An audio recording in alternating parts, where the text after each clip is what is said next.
Okay, well, hi, y'all.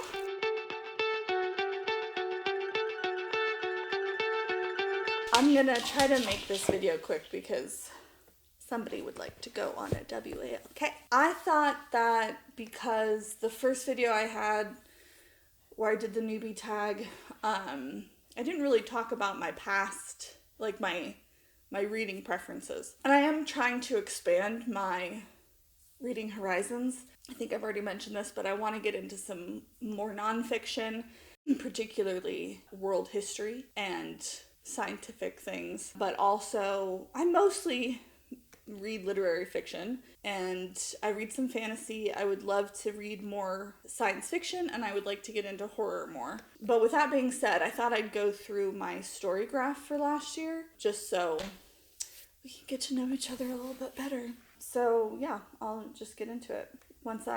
Could I have had it up already? Yes. Do I?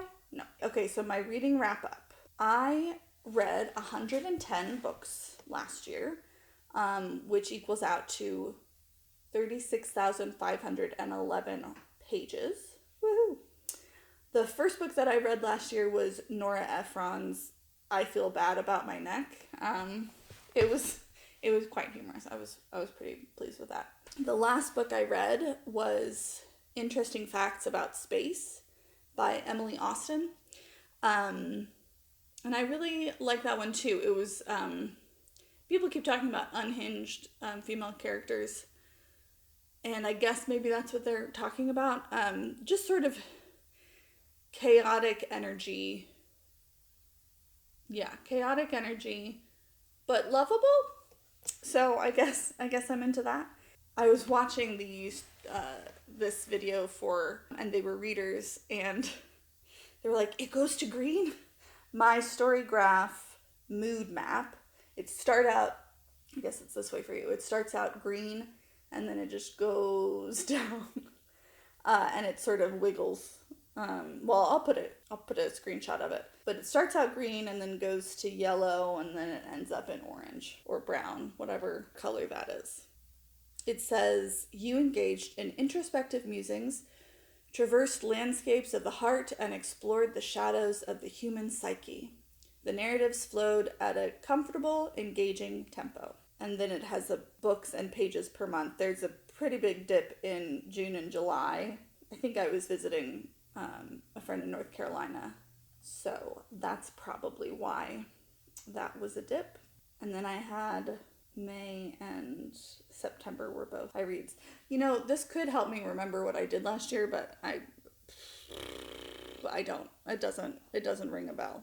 Okay, the genres I spent most time with in 2024. Literary was the most, almost 40. Fantasy was about 23, maybe? Can I see? 24. Okay, cool. Contemporary was 20. Classic was 18. Historical was 14. This is interesting because I'm not really sure what qualifies as literary versus contemporary versus classic. So if you know what the difference is, feel free to comment it, because I know that classics aren't contemporary, but it seems like either contemporary or classic would be literary. And I guess all classics would be literary if it's fiction. I don't know. If you know, let me know. The longest book that I read was George Eliot's Middlemarch, and it was 904 pages. That was an audiobook though, so, judge me how you will. Then the shortest book that I read was Fox 8, which is a short story by George Saunders. It's pretty heartbreaking, but in a sweet way. If that makes sense, I don't know. And that was only 21 pages. The average length of book that I read was 336 pages. Then let's see, the authors I spent most time with in 24, George Saunders, Sarah J. Maas, and T. Kingfisher. George Saunders, he's also a professor somewhere, and apparently he teaches a short story writing class. And during the pandemic, since he wasn't teaching that class, he I guess just wrote a book that was the class. So it was called Swimming in the Pond in the Rain, I think. it goes through some classic Russian literature. I think there was like Tolstoy short story. I don't know, there were a couple of well-known Russian authors, and he dissects them and helps you to understand, like, oh, why do I have this feeling? Why am I asking these questions? What in the text is making me feel this way or think this way? So that you can understand how to make the reader feel things when you're writing things. Sarah J. Maas, the ACOTAR series, I read that last year. One of my friends who's a really big romantasy fan was talking about her, and I just thought I'd try it, and, you know, it was fun. Some of it was fun, and that's all I have to say about that. T. Kingfisher, what did I read? I read the Poe retelling, The Fall of the House of Usher, but it's called What Moves the Dead. Thought that was really interesting. Then I read the sequel to that, which was What Feasts at Night. I also read A Sorceress Comes to Call and Thornhedge, maybe is what it's called, which is sort of a different take on Rapunzel. And I think that was the first story of hers that I'd read, was the Thornhedge. And I just loved it. So I've been reading more of her things, and I actually have purchased 2 of her other books. So I think she's going to be a favorite moving forward. All of those authors, I read 3 books of theirs in 2024. My average rating was 3.39 stars, which is kind of a bummer. Yeah, I didn't really read a lot of 5 stars last year. Again, to me, 5-star means that I would reread them again. So Catcher in the Rye, which was a reread from high school. An Immense World, which is about the senses of different animals and how they interact with the world and what their senses are like in comparison with the 5 senses that we have, generally speaking. First Lie Wins. I don't read a lot of thrillers. I read a Riley Sager thriller, the one about the house on the cliff. I can't remember the name of it. The Last One Left, maybe? I just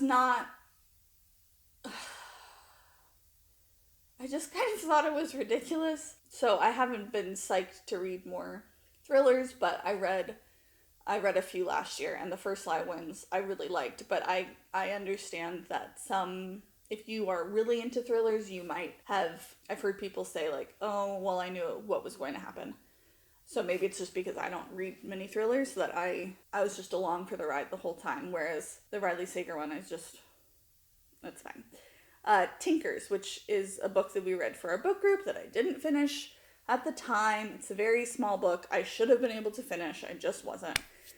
Fox 8, which is a George Saunders story, Tomorrow and Tomorrow and Tomorrow. I read that twice once at the end of 23, once at the end of 24, again for my book group. I really loved that book.